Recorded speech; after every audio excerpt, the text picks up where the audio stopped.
Hello and welcome to Learn with Hema's class. My dear students, today we are going to do Marathi subject of standard 8th, lesson number 12, शब्दकोश स्थूल वाचन. स्थूल वाचन means rapid reading. ये rapid reading का एक lesson है मराठी में. और शब्दकोश मीन्स डिक्शनरी. और इस चैप्टर को जैसे मैंने बाकी के पहले के चैप्टर्स आपको एक्सप्लेन किए हैं, line by line word by word Hindi में एक्सप्लेन किया है, वैसे ही ये चैप्टर भी मैं एक्सप्लेन करूंगी. और साथ ही साथ इसके क्वेश्चन एंड आंसर्स आपको वीडियो के एंड में मिल जाएंगे. इसमें मैंने लिंक नहीं दी है, वीडियो के एंड में आपको ये लेसन के क्वेश्चन आंसर्स मिल जाएंगे. तो चलिए बढ़ते हैं हमारे चैप्टर की तरफ. लेकिन आगे बढ़ने से पहले एक बात जो मैं हमेशा आपसे कहती हूँ, रिक्वेस्ट करती हूँ कि अगर आप मेरे चैनल के लिए न्यू है तो प्लीज़ इसे सब्सक्राइब ज़रूर कीजिए और मेरे वीडियोस को अपने फ्रेंड्स के साथ ज़रूर शेयर कीजिए. और अगर आपको मेरे वीडियोस पसंद आते हैं तो उसे ज़रूर एक लाइक ज़रूर कीजिएगा. तो चलिए बढ़ते हैं. दैनंदिन जीवनात आपण सहजपणे अनेक नवीन शब्द वापरतो. दैनंदिन जीवनात मतलब हमारे डेली लाइफ में हम इजीली बहुत सारे न्यू वर्ड्स का यूज करते हैं. हे शब्द अनेकदा आपल्या कानावर पडतात अथवा वाचनातून समजतात. तो ये जो वर्ड्स है वो कई बार हमारे कानों पर पढ़ते हैं, यानी कि हम सुनते हैं आणि अथवा वाचनातून समजतात, या फिर हमें रीडिंग से भी पता चलता है कि हम ये वर्ड्स हमारे ध्यान में आ जाते हैं.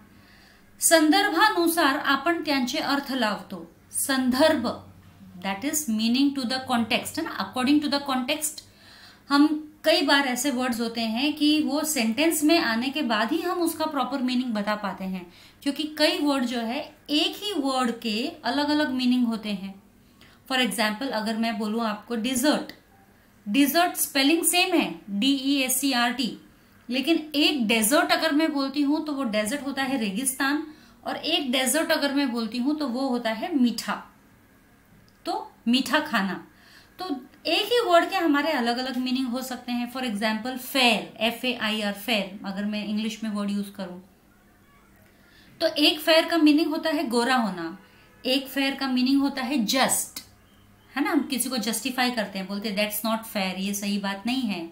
तो इस तरीके से हम एक ही वर्ड के अलग अलग मीनिंग पता लगा सकते हैं डिपेंडिंग अपॉन द कॉन्टेक्स्ट, मतलब वो किस हिसाब से लिखा गया है. इसीलिए उसे कहा है संदर्भानुसार, depending upon the usage of the word in the sentence. उसका अपन मीनिंग बता सकते हैं व त्यांचा उपयोग करायला शिकतो, और फिर उन्हें उसी तरीके से हम यूज करना भी सीखते हैं. प्रत्येक वेळी त्या शब्दांचा नेमका अर्थ किंवा अर्थछटा आपल्याला समजलेली असतेच असे नाही. अब वो कहते हैं कि प्रत्येक वेळी हर बार जो वर्ड यूज किया जा रहा है सेंटेंस में हमको उसका मतलब समझ में आए ही, ऐसा जरूरी नहीं है. भाषिक समृद्धीसाठी शब्दांचा नेमका अर्थ माहित करून घेणे अत्यंत आवश्यक असते. भाषिक समृद्धीसाठी, भाषिक दैट इज लैंग्वेज, लैंग्वेज समृद्धिसाठी that is prosperity of the language, या फिर लैंग्वेज की लिंग्विस्टिक रिचनेस हम बोल सकते हैं इस बात को. भाषिक समृद्धिसाठी दैट इज लिंग्विस्टिक रिचनेस. तो ये रिचनेस हम तभी कर सकते हैं, तभी हमें पता चल सकती है किसी भी लैंग्वेज की रिचनेस उनके वर्ड्स और उन वर्ड्स के अलग अलग मीनिंग को जानने से. तो ये बहुत जरूरी है हमें उनके वर्ड्स के मीनिंग भी आए. यासाठी शब्दकोश हे महत्वाचे साधन आहे, और अलग अलग वर्ड्स के अलग अलग मीनिंग पता करने के लिए शब्दकोश जो है that is dictionary, a very important tool. आज भी हमें कोई भी वर्ड डिफिकल्ट लगता है तो वी टेक अप डिक्शनरी. आज के ज़माने में डिक्शनरी का यूजेज कम हो गया है बच्चों में. हम इंटरनेट गूगल यूज़ करते हैं, बट फिर भी डिक्शनरी का अपना ही एक मीन्स है, मतलब है. या वर्षी आपण शब्दकोशाची ओळख करून घेणार आहोत, मतलब डिक्शनरी के बारे में हम जानकारी लेंगे इस साल यहाँ पे 8th स्टैंडर्ड में, और उन्हें कैसे यूज करते हैं. नवीन शब्दांचे अर्थ आपण शब्दकोशात पाहू शकतो, और न्यू वर्ड्स के मीनिंग भी हम इनमें देख सकते हैं. हे शब्द शब्दकोशातून कसे शोधता येतात त्याचे मार्गदर्शन या पाठातून मिळते. और एक डिक्शनरी में से कोई भी वर्ड हम कैसे ढूंढ के निकाले. डिक्शनरी तो कितनी बड़ी होती है, मोटी होती है, तो एक छोटा सा शब्द इतनी बड़ी डिक्शनरी में से हम कैसे ढूंढ के निकाले. तो इसके लिए भी कुछ स्टेप्स होते हैं. तो ये मार्गदर्शन, गाइडेंस हम इस चैप्टर के द्वारा हमें मिलेगा. नवीन शब्दांचे अर्थ तुम्ही शब्दकोशात पाहायला शिकावेत, और न्यू वर्ड्स का मीनिंग कैसे फाइंड आउट करना है ये आपको शब्दकोश में आना जरूरी है. त्याची सवय तुम्हाला लागावी, त्याची सवय, सवय मतलब आदत, तो इस चीज की आदत तुम्हें होनी चाहिए व शब्दांच्या अर्थाची मजा घेता यावी, और जो वर्ड्स के अलग अलग मीनिंग्स होते हैं उनका आप एंजॉय कर सकते हो। You can play words game होते हैं, एक ही वर्ड के अलग अलग मीनिंग हमें बताने होते हैं। तो या दृष्टीने या पाठाचा अभ्यास महत्वपूर्ण है, इसीलिए वर्ड्स को समझने के लिए, डिक्शनरी को समझने के लिए ये लेसन इक्वली इंपॉर्टेंट है बाकी लेसन्स के मुकाबले।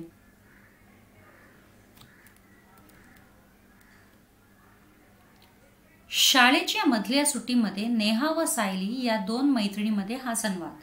अभी स्कूल का जो रिसेस टाइम होता है, ब्रेक, मधलिया सुट्टी में, तो ये दो फ्रेंड्स है नेहा और सायली, इनके बीच का ये संवाद है। डायलॉग राइटिंग, संवाद लेखन, ये आप इस चैप्टर में डायलॉग राइटिंग जैसा चीज़ है, तो आप इसको समझ सकते हैं कि डायलॉग राइटिंग हमें किस तरीके से करनी है मराठी में भी। तो नेहा और सायली ये दो फ्रेंड्स हैं, इनके बीच का डायलॉग है, कॉन्वर्जेशन।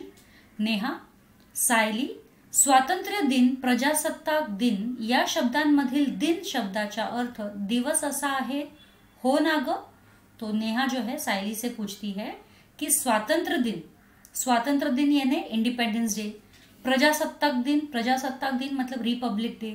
तो इनमें जो दिन वर्ड यूज हुआ है, उनमें जो दिन का मतलब होता है डे, राइट है ना? तो सायली कहती है हाँ, यही मतलब होता है, दिन मतलब डे। तो नेहा कहती है अगं, मागच्या धड्यात हा शब्द आला होता, तेव्हा बाईंनी या शब्दाचा अर्थ सांगितला होता गरीब। तो नेहा बोलती है सायली को कि प्रीवियस लेसन में भी ये वर्ड आया था दिन, तो उसमें तो हमारे टीचर ने हमको बोला था कि दिन का मतलब होता है पुअर, गरीब। बाईंनी मतलब टीचर। सायली, दोन्ही शब्द नीट बघितलेस का तू, कसे लिहिले आहेत? तो सायली नेहा को पूछती है कि तूने दोनों शब्दों को बराबर देखा है क्या, कैसे लिखे हुए हैं वो? नेहा, आपण आता पुस्तकाचंच बघूया, अभी देख लेते हैं बुक में। नेहा बोलती है कसा शब्द लिहिता है ते, कैसा लिखा हुआ है? सायली, हाँ, हा बघ मागचा धडा। तो सायली फटाफट अपना बुक निकाल के बताती है, ये देख प्रीवियस लेसन, आणि हा शब्द दिन, और ये शब्द जो है दिन, जिसको हम पुअर कह रहे, बाई टीचर ने हमें पुअर कहा था। नेहा, अरे हो, तरी दोन्ही शब्द लिहिण्यात फरक आहे। तो नेहा बोलती है अरे हाँ, दोनों शब्द कैसे लिखे गए हैं उसमें फर्क है। अभी देखो, ऊपर जो दिन लिखा है द पर छोटी की मात्रा है, राइट, और यहाँ जो दिन लिखा है उस पर बड़ी की मात्रा है। तो सायली, बरोबर, दिन शब्दात ही दीर्घ आहे। दिन शब्दात दिन मतलब ये जो वर्ड है द पर जो बड़ी ई की मात्रा है, दीर्घ आहे, मतलब द पर जो बड़ी ई की मात्रा है वो बड़ी है, मतलब इसे बड़ी ई की मात्रा कहते हैं, दीर्घ आहे। दिन म्हणजे गरीब, और बड़ी ई की मात्रा वाला दिन हुआ तो वो गरीब। आणि दिन शब्दात ह्रस्व आहे, दिन म्हणजे दिवस, और ये जो दिन शब्द है उसमें दी जो है छोटी ई की मात्रा हो गई, इसीलिए उसे हम दिवस कहते हैं, डे। तो फिर नेहा कहती है शब्दांची किती गमत आहे ना? तो नेहा कहती है कितना मजेदार होता है ना ये वर्ड गेम भी।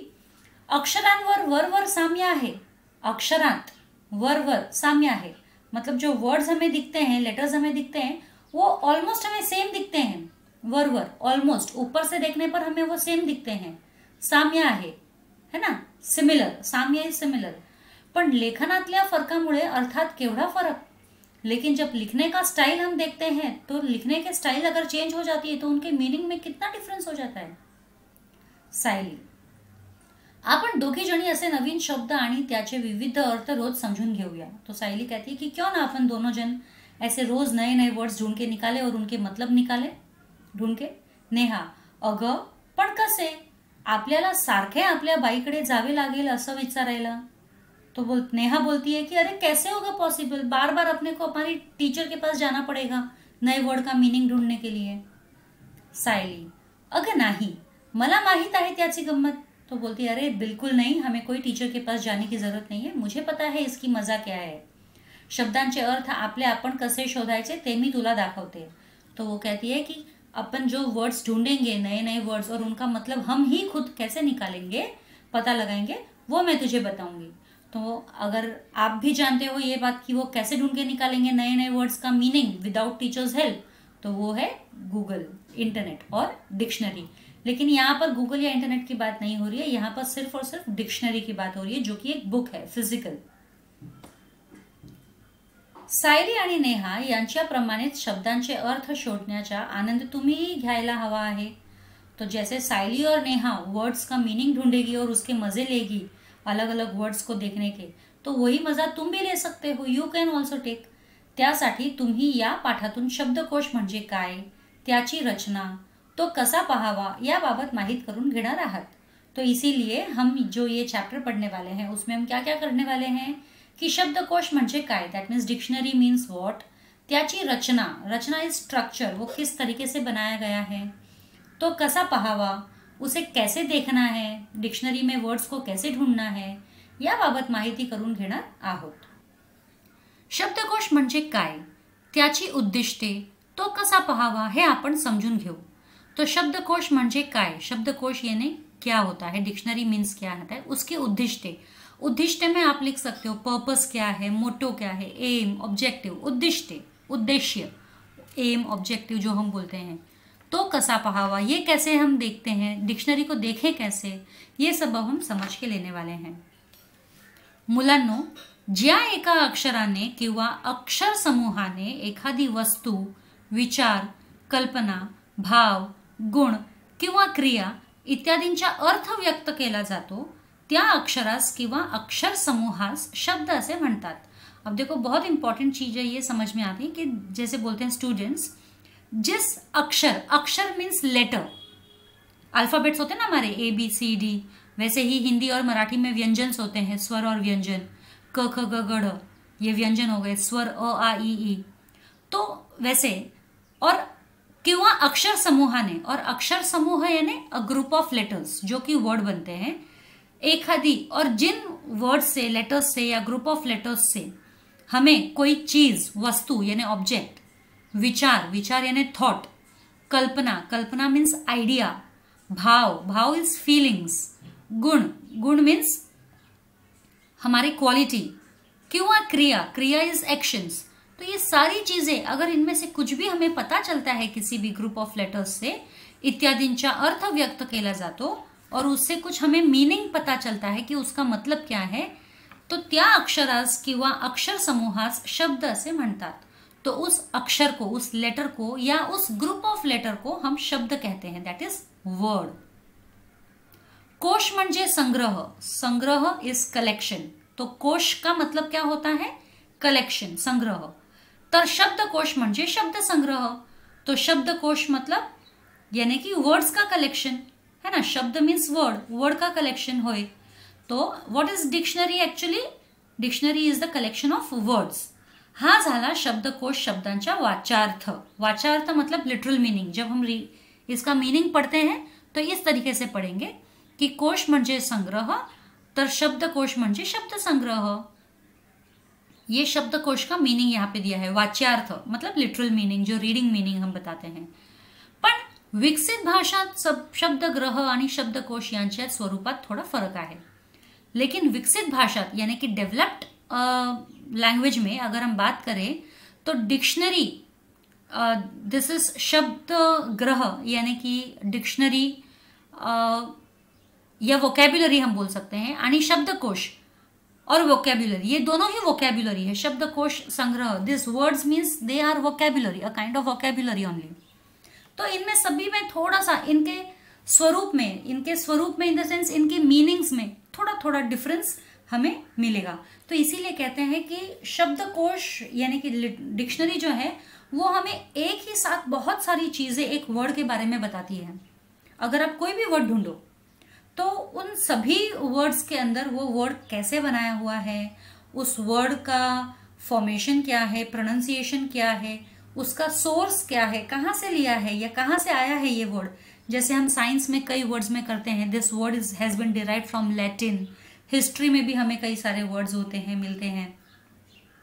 तो सोर्स क्या है, कहाँ इसके सबसे पहली बार यूजेज किया गया है, और इसका अलग अलग कॉन्टेक्स्ट में मीनिंग क्या है. अलग एक ही वर्ड के कई बार बहुत सारे मीनिंग होते हैं, तो वो क्या क्या मीनिंग है और उसको सेंटेंस में कैसे हम डाल सकते हैं, और ये क्या पार्ट है सेंटेंस का, वर्ब है, एडजेक्टिव है, एडवर्ब है, नाउन है, क्या पार्ट है, सब कुछ हमें उसके बारे में पता चलता है डिक्शनरी से. वो सिर्फ और सिर्फ डिक्शनरी यानी वो सिर्फ एक वर्ड नहीं है, एक वोकैबुलरी का कलेक्शन नहीं है, बल्कि वोकैबुलरी एंड वोकैबुलरी में भी बहुत सारे डिफरेंसेस हमें वो बताता है यहाँ पे।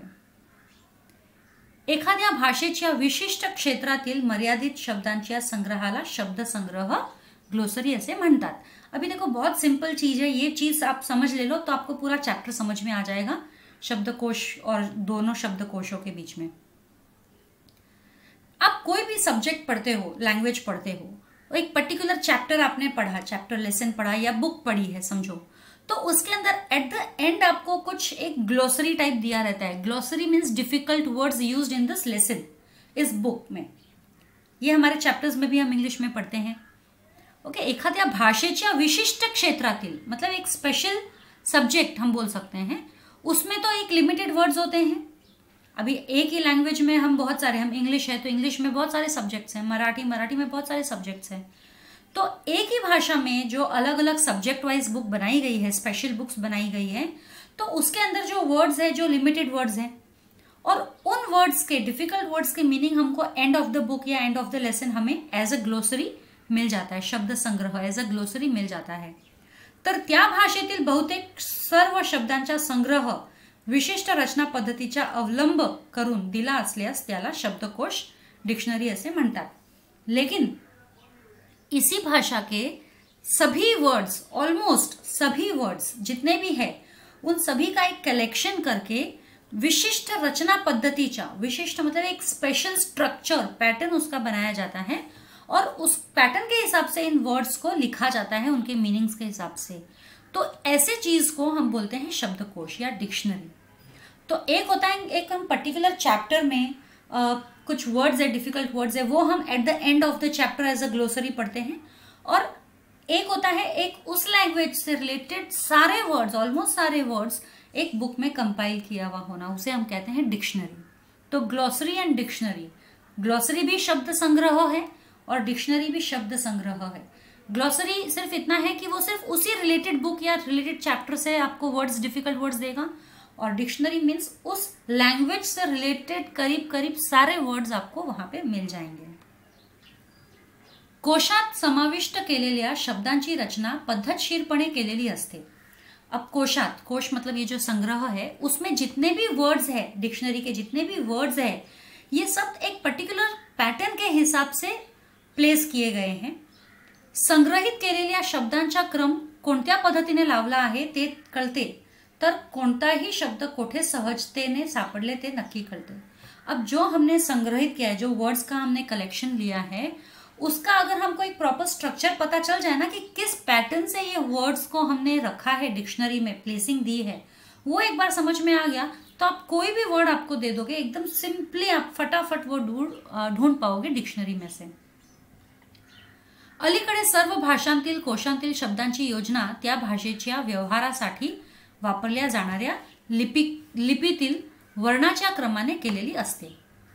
ऐसे देखा जाए तो जितने भी भाषा है, उनके जो भी कोश है यानी कि कलेक्शन है जो वर्ड्स के, वो उस भाषा के यूजेज में आने वाले जो भी लेटर्स है, अल्फाबेट्स, स्क्रिप्ट जो हम बोलते हैं, लिपि मतलब स्क्रिप्ट, तो स्क्रिप्ट में जो लेटर्स यूज होते हैं, अल्फाबेट्स यूज होते हैं, उनके असेंडिंग ऑर्डर वर्णाच्या क्रमाने मतलब स्टार्ट टू एंड के ऑर्डर में किया जाता है। जैसे हम इंग्लिश डिक्शनरी पढ़ते हैं तो starting from A to Z, right, A से शुरू होने वाले वर्ड्स पहले, फिर ए के बाद A B, A C, A D, तो हम उस तरीके से देखते हैं। बिल्कुल इसी तरीके से कोई भी लैंग्वेज होने दो, हर लैंग्वेज के कुछ अपने स्वर और व्यंजन होंगे, लेटर्स होंगे, अल्फाबेट्स होंगे, तो वो अल्फाबेट्स का ऑर्डर क्या है, उस ऑर्डर से ही ये वर्ड्स प्लेसिंग किए जाते हैं। अशी योजना करताना शब्दांचे आद्य अक्षर किंवा वर्ण विचारात घेतलेला असतो। तो ऐसे जब हम करते हैं, इस तरीके से जब प्लानिंग करते हैं वर्ड्स को डालने के लिए, तो उनके जो आद्य अक्षर है, आद्य मतलब इनिशियल लेटर देखते हैं, वर्ण विचार करते हैं। वर्ण यानी अ आ ई जो है, यानी क्या है, क है तो क के साथ क्या है, वो का, की, कु, के क्या है, तो हम पहला लेटर क्या है, पहला आद्य अक्षर क्या है और उसके साथ कौन सा वर्ण लिया गया है, कौन सा स्वर का मात्रा लिया गया है, वो हम देखते हैं और उस हिसाब से हम फाइंड करते हैं। जैसे क वाला पहले आएगा, का वाला उसके बाद में, की बाद में, फिर बड़ी की का बाद में, ऐसा। या पद्धतीमुळे कोशात शब्द कोठे सापडेल हे चटकन ठरवता येते। और इस सीक्वेंस से, इस पैटर्न से अगर हम जाते हैं तो कौन सा वर्ड कहां पर मिल सकता है वो हम इजीली फाइंड आउट कर सकते हैं। उद्दिष्ट यानी एम्स, यहाँ पे अगर हम मोटो देखें तो सबसे पहले प्रत्येक शब्दाला विशिष्ट अर्थ असतो हे कळते। इसका मतलब हमें ये पता चलता है कि हर वर्ड को एक स्पेशल मीनिंग होता ही है। शब्दाचा योग्य अर्थ माहित करून घेण्याची सवय लागणे और हर वर्ड का एक्चुअल मीनिंग क्या है वो हमें आदत पड़ जाती है डिक्शनरी यूज करने से वो देखने की।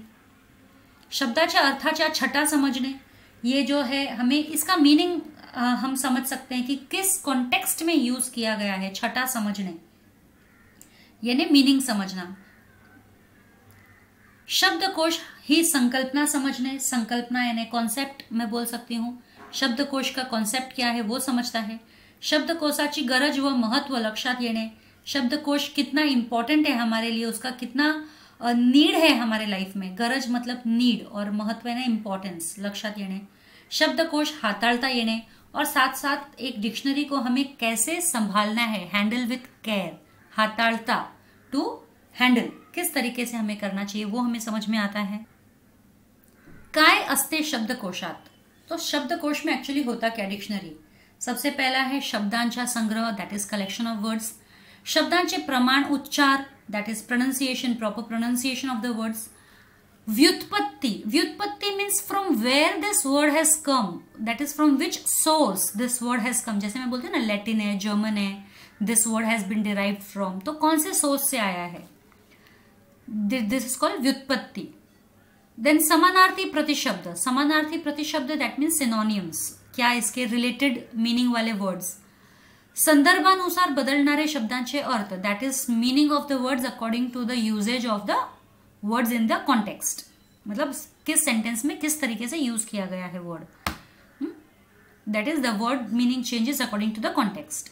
अर्थाचे स्पष्टीकरण करणारे वर्णन किंवा चित्र, और किसी मीनिंग को कभी कभी क्या होता है, कोई चीज हम वर्ड हम डिस्क्राइब नहीं कर पाते, लेकिन कोई पिक्चर अगर दिखाया जाए उससे रिलेटेड तो हमें इजीली समझ में आ जाता है। तो उसको क्लियर, कोई मीनिंग क्लियर करने के लिए ऐसा कोई डिस्क्राइब करता हुआ कोई पिक्चर, उससे भी हमें शब्दकोश में पिक्चर भी होते हैं। प्रसिद्ध लेखकांच्या ग्रंथातील संदर्भ, प्रसिद्ध लेखकांच्या ग्रंथातील संदर्भ इन द सेंस जो फेमस हमारे जो राइटर्स हैं, नोवेल राइटर्स, स्टोरी राइटर्स या जो भी राइटर्स होते हैं, उन्होंने कहीं ना कहीं कुछ कुछ स्पेशल वर्ड्स होते हैं जिनका डिस्क्रिप्शन किया रहता है या यूज किया रहता है अपने ग्रंथों में, दैट इज अपने बुक्स में। तो वो भी ये लोग डिक्शनरी में जो है मेंशन करते हैं कि this word has been used in this writer's work.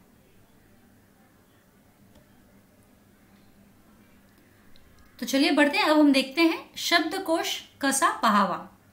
शब्दकोश पाहण्याचा क्रम, क्रम मतलब क्या सीक्वेंस है, क्या स्टेप्स है। हमको अगर डिक्शनरी खोलनी है और कोई वर्ड ढूंढना है तो what is the actual sequence. जैसे समझो शब्दकोश लिखा, तो सबसे पहले आपको क्या करना है, एखादा शब्द ठरव। आपको कौन से वर्ड का मीनिंग पहले पता करना है, पहले तो वो वर्ड ले लो। फिर अकार विल्हे क्रम समझून घे। अकार विल्हे मतलब इस लैंग्वेज का अल्फाबेटिकल ऑर्डर, जिस लैंग्वेज की बुक डिक्शनरी आप यूज कर रहे हो उसका अल्फाबेटिकल ऑर्डर, अकार Vilhe, that is vowels, consonants सारे। देन शब्दकोश बग, मतलब जैसे आपको लेटर्स का अरेंजमेंट पता चल जाएगा असेंडिंग टू डिसेंडिंग, तो वो उसके बाद में आप वो शब्दकोश को देखो। फिर अर्थ शोध, और फिर उसके बाद में हम उसका मीनिंग ढूंढेंगे। विविध अर्थ छटा लक्षात घे, और इसके अलग अलग मीनिंग, एक ही वर्ड के अलग अलग मीनिंग होते हैं depending according to their usage, तो उसके अलग अलग मीनिंग भी हमें समझ में आएंगे। एका शब्दांचे विविध अर्थ समझून घे, और फिर उसी एक ही शब्द के अलग अलग मीनिंग्स आप समझ के ले सकते हो। शब्दकोशात एखादा शब्द शोधताना अकार विल्हे म्हणजे अ या अक्षरापासून लावलेला क्रम महत्वाचा असतो।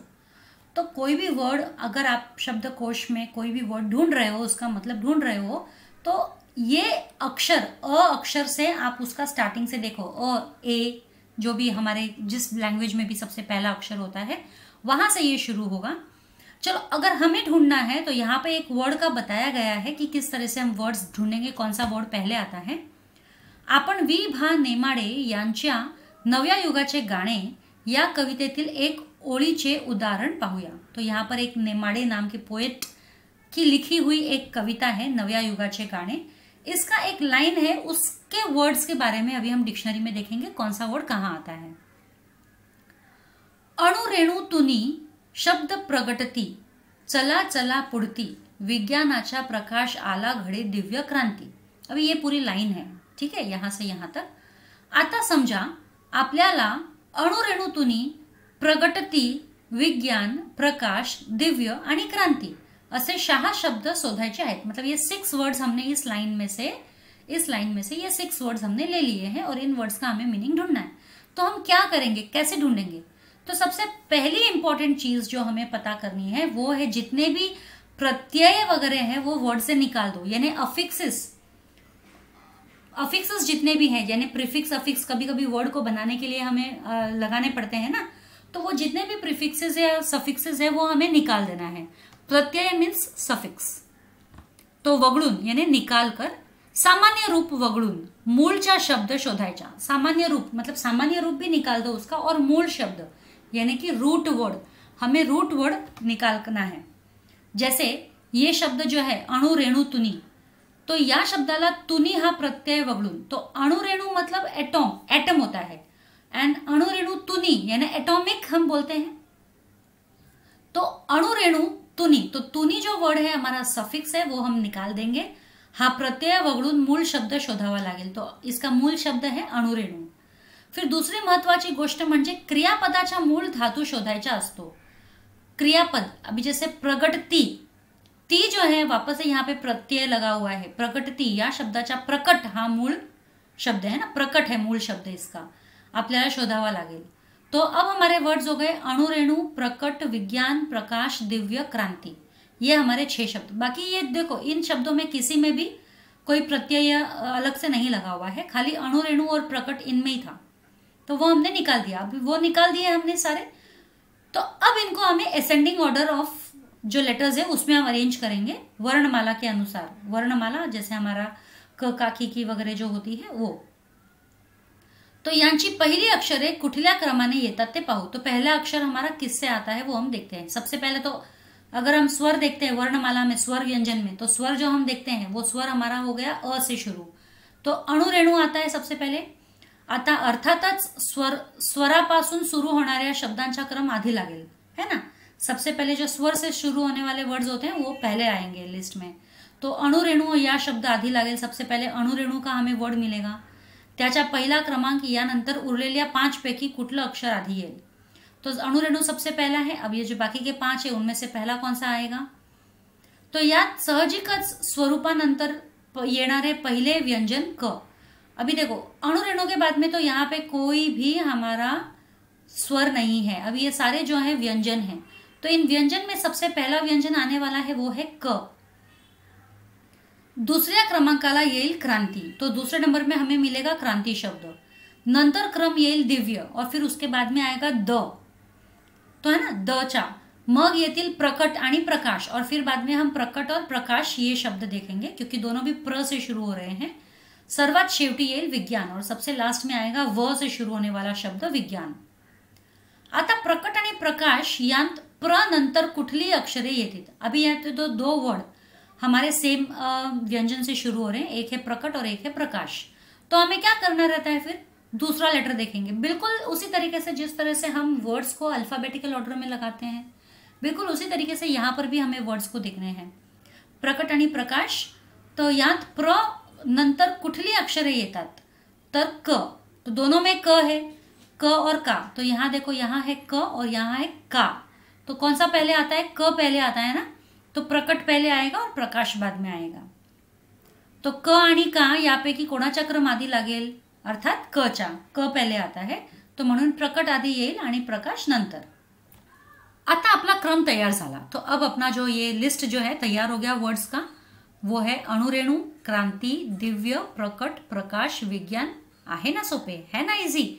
ये हमारे सारे सीक्वेंस तैयार हो गए असेंडिंग ऑर्डर से। यात क्रांति, प्रकट, प्रकाश यांमध्ये पहले अक्षर जोडाक्षर आहे, है ना। क्रांति, प्रकट, प्रकाश, इनमें जो फर्स्ट लेटर से देखो क, क्र है वो, प का प्र, तो ये जोड़ अक्षर हो गए। तो जोड़ अक्षर हमें कब मिलेंगे? तो उसके लिए हमें क्या करना है, सबसे पहला जो अ से लेके अ तक के जितने भी है, यानी अगर हमारा वर्ड अगर क्रांति है तो क्रांति में क से लेके क तक जितने भी वर्ड्स है वो पहले खत्म हो जाएंगे, फिर हमारा शुरू होगा जोड़ अक्षर। तो जोड़ अक्षर में जो सबसे पहला आता है हमारा क प्लस र वाला, अगर हम देखेंगे तो क्र, वो ढूंढना है हमें जोड़ अक्षर में। और फिर ये ढूंढने के बाद में हमें ढूंढना है अनुस्वार होने वाले शब्द जिसमें अनुस्वार है। अनुस्वार मतलब ये जो ऊपर डॉट हो जाता है वो, तो वैसे शब्द हम ढूंढेंगे और फिर तब हमें मिलेगा क्रांति। तो हर चीज हमें बारीकी से देखनी होगी। आता तुम्ही स्वतः शब्दकोशात शब्द पाहायचा सराव करा। सराव यानी प्रैक्टिस, अभी खुद हमें प्रैक्टिस करनी होगी डिक्शनरी में से वर्ड ढूंढने की। अभी हमें टिप दी गई है, टिप दी गई है यानी नोट दिया गया है, यूजफुल नोट। क्ष ज्ञ, अभी ये भी जो जोड़ अक्षर ही है ना, क्ष और ज्ञ, दो अक्षरों का व्यंजन का मिलाप है। तो यांचा क्रम अकार विल्हे लावताना ळ या शेवटच्या व्यंजनानंतर येतो। अभी ये जो जोड़ अक्षर है, ये दो शब्दों को जो जोड़ के बनाया गया है, इनका क्रम कभी आता है?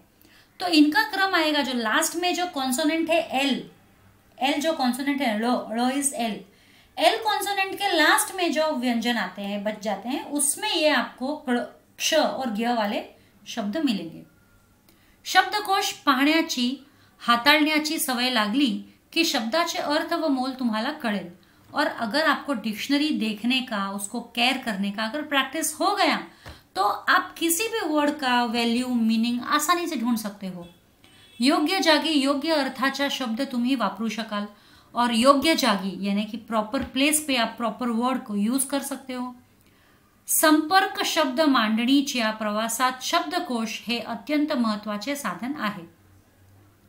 तो समपर्क शब्द मांडणीच्या प्रवासात, तो अगर आपको आप से रिलेटेड जितने भी वर्ड्स हमें मिलते हैं, रिलेटेड वर्ड्स जो हम यूज करते हैं, जिसके हम संपर्क में है, कांटेक्ट में है, जो लैंग्वेज है, उससे रिलेटेड सारे वर्ड जो भी आप हमें चाहिए वो सब हमें हमारे डिक्शनरी में मिल सकते हैं। और बहुत ही इजी तरीका है इन वर्ड्स को ढूंढने का। या साधनाचे महत्व जाना, तो इस साधन का, इस टूल का, इक्विपमेंट का मतलब समझो, इम्पॉर्टेंस समझो। आणि तुम्ही आता उच्च प्राथमिक गटात आहात, अब हम हायर सेकंडरी सेक्शन में आ गए हैं। तो भाषिक समृद्धीच्या वाटचालीत शब्दकोशाचे महत्व जानावे यासाठी या पाठाचा अभ्यास करणे योग्य आहे। इसीलिए हमारे लैंग्वेज को रिच करने के लिए, रिचनेस लाने के लिए हमारे लैंग्वेज में हमें यूजेज ऑफ डिक्शनरी, उसका इम्पोर्टेंस जानना बहुत जरूरी है। और हमारे सब्जेक्ट में हमें ये बहुत बार यूज भी करना पड़ता है। तो हमारा लेसन एक्सप्लेनेशन तो खत्म हो चुका है, अब हम जाएंगे हमारे क्वेश्चन आंसर की तरफ। फर्स्ट क्वेश्चन है, नम्रता, अंबर, आलोक, वरद, वनिता, समीर, शर्वरी, शेखर, समीरा, मानसी, माधवी हे शब्द आकार विल्हे प्रमाणे लावा, यानी असेंडिंग ऑर्डर में लगाने हैं। तो ये वर्ड्स दिए हैं, तो वर्ड सिंपल है, आलोक, अंबर, नम्रता, माधवी, मानसी, वनिता, वरद, शर्वरी, शेखर, समीरा, समीर। तुम्हाला पाठातील एखाद्या शब्दांचा अर्थ शोधायचा असेल तर यापुढे तुम्ही तो कसा शोधाल? सोदाहरण सांगा। शब्दकोश वापरण्याची पद्धत एकदा समजली ही शब्दकोश पाहणे अगदी सोपे जाते। प्रथम ज्या शब्दांचा अर्थ शोधायचा आहे तो शब्द ठरवायचा, नंतर त्याचा आकार विल्हे क्रम समजून घ्यायचा, कोणत्या अक्षरानंतर त्या शब्दातील पहिले अक्षर येते ते पाहावे, नंतर त्याला असलेल्या स्वर चिन्हानुसार पाहावे, म्हणजे आपल्याला हव्या त्या शब्दांचा अर्थ सापडतो। उदाहरण, गिरी या शब्दाचा अर्थ शोधायचा असल्यास प्रथम ग या अक्षराच्या शब्दकोशातील भाग शोधावा लागेल। क नंतर ग येतो, म्हणून क नंतर ग विभाग सुरू होईल। ग विभाग मिळाल्यावर गिरी हा शब्द शोधायचा आहे, म्हणजे हा शब्द ग गा नंतर गी ने सुरू होणारे शब्द सापडतील। हे पटकन शोधण्यासाठी शब्दकोशाच्या पानाच्या वरच्या कोपऱ्यात दिलेला शब्द पहावा, गिरी हा शब्द शोधावा, मग त्याचा अर्थ पर्वत हा सापडेल। शब्दकोशाचा तुम्हाला कळलेला उपयोग तुमच्या शब्दांत सांगा। भाषिक समृद्धीसाठी शब्दांचा नेमका अर्थ माहित करून घेणे अत्यंत आवश्यक असते, त्यासाठी शब्दकोश हे महत्त्वाचे साधन आहे। नवीन शब्दांचे अर्थ आपण शब्दकोशात पाहू शकतो। इतकेच नव्हे तर त्या शब्दांचा उच्चार कळतो, शब्दांची व्युत्पत्ती, शब्दांचे विविध प्रकार, जाती, विविध अर्थ शब्दकोशातून कळतात. एकाच शब्दांचे 2 किंवा अनेक अर्थ कळतात. त्यांचे भिन्न उच्चार, लिंग, वचन इत्यादी सर्व माहिती दिलेली असते. शब्दकोशात संदर्भानुसार बदलणारे शब्दांचे अर्थ, शब्दांचे स्पष्टीकरण करणारे वर्णन किंवा चित्र दिलेले असते. प्रसिद्ध लेखकांच्या ग्रंथातील संदर्भ दिलेले असतात, त्यामुळे वाचकांना त्याचा फायदा होतो. अशा प्रकारे शब्दकोशाच्या वापरामुळे भाषा समृद्ध होते. शब्दकोशासंबंधी खालील मुद्द्यांना धरून परिच्छेद तयार करा. शब्दकोशाचा उपयोग, शब्दकोश पाहण्याची उद्दिष्टे. भाषिक समृद्धीसाठी शब्दांचा नेमका अर्थ माहीत करून घेणे अत्यंत आवश्यक असते. त्यासाठी शब्दकोश हे महत्त्वाचे साधन आहे. कोणत्याही शब्दाचा अर्थ समजण्यासाठी शब्दकोशाचा उपयोग होतो. इतकेच नव्हे तर उदाहरणासह शब्दांचा उच्चार कळतो, शब्दांची व्युत्पत्ती, शब्दांची जात, एकाच शब्दांचे 2 किंवा अनेक अर्थ, लिंग, वचन इत्यादी माहिती मिळते. शब्दकोशामुळे संदर्भानुसार बदलणारे शब्दांचे अर्थ, अर्थाचे स्पष्टीकरण करणारे वर्णन किंवा चित्र दिलेले असते. प्रसिद्ध लेखकांच्या ग्रंथातील संदर्भ दिलेले असतात, त्यामुळे वाचकांना त्यांचा खूप फायदा होतो. शब्दकोश पाहण्याची उद्दिष्टे अशीच आहेत. प्रत्येक शब्दाला विशिष्ट अर्थ असतो हे कळणे, शब्दाचा योग्य अर्थ माहीत करून घेण्याची सवय लागणे, शब्दाच्या अर्थाच्या छटा समजणे, शब्दकोशाची संकल्पना जाणून घेणे, शब्दकोशाची गरज व महत्त्व लक्षात येणे आणि सर्वात महत्त्वाचे म्हणजे शब्दकोश.